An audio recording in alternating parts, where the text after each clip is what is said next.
your Midday Ark-La-Miss news update. And good Tuesday afternoon. Thanks for tuning in to NBC News Daily. I'm Randy Stone with your Midday Ark-La-Miss update. Well, House Speaker Mike Johnson has been pushing for stricter legislation addressing crime in cities across the U.S.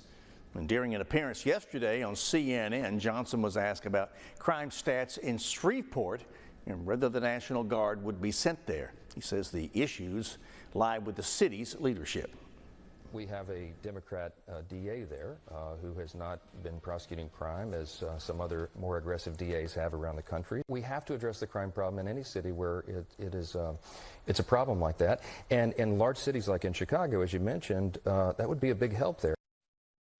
Well, last week, Governor Jeff Landry praised the Shreveport DA, saying he was getting more serious about prosecuting crimes.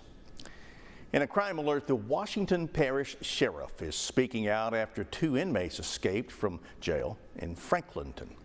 Sheriff Jason Smith says Corey Ard and Kate Elliott broke out Sunday afternoon after climbing fences in the jail yard. Deputies discovered the 2 were missing when someone saw one of them and called to ask if he had bonded out of jail. The 2 were recaptured within the end of the night. We had our deputies do a really good job of putting their heads together and figuring out what we knew about these 2 inmates, who we knew that knew these 2 inmates, and we just started following leads. And then at the end of the day, we were able to get them back here safely within about 6 hours.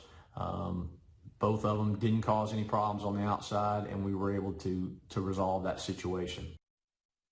Well, Smith says his office is working to fix any security lapses that allow another inmate to escape. 9 former directors of the Centers for Disease Control are speaking out against the Health Secretary, Robert F. Kennedy, Jr. In an opinion piece in the New York Times, the directors accuse Kennedy of endangering the health of every American. They allege that Congress must exercise its oversight of the Department of Health and Human Services. Several top officials resigned last week after the White House fired the head of the CDC, a move supported by Kennedy. What we're asking for is for Congress to fulfill its obligation of oversight for the department and make sure that this is not allowed to just continue. There's a lot of trouble at CDC, and it's going to require getting rid of some people over the long term in order for us to change the institutional culture. Well, President Trump is also calling on pharmaceutical companies to justify the success of their COVID vaccines ahead of the flu season. And now, exclusive Storm Tracker Doppler weather with meteorologist Chase Ward.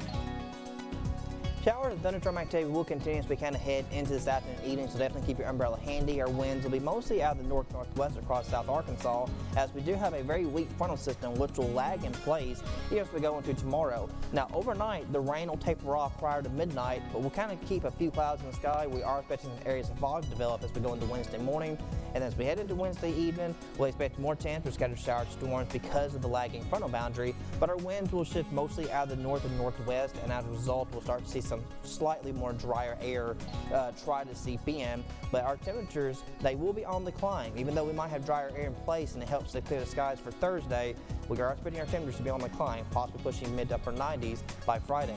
But tonight we fog to upper 60s with the lower 70s, with areas of fog developing going into tomorrow morning. Then tomorrow, we still expect more chance for some scattered showers, thunderstorms that will still linger, so don't put away the umbrella just yet. Once we head towards Friday, we're still mostly on the drier side Thursday through Friday, but temperatures will be on the climb to the mid and upper 90s. We will expect temperatures to gradually cool as we head into this weekend with our next system. More than likely, we're going to fall to the mid upper 80s for highs through next Sunday and Monday with a few lingering storms, and lows will continue mostly mid 60s.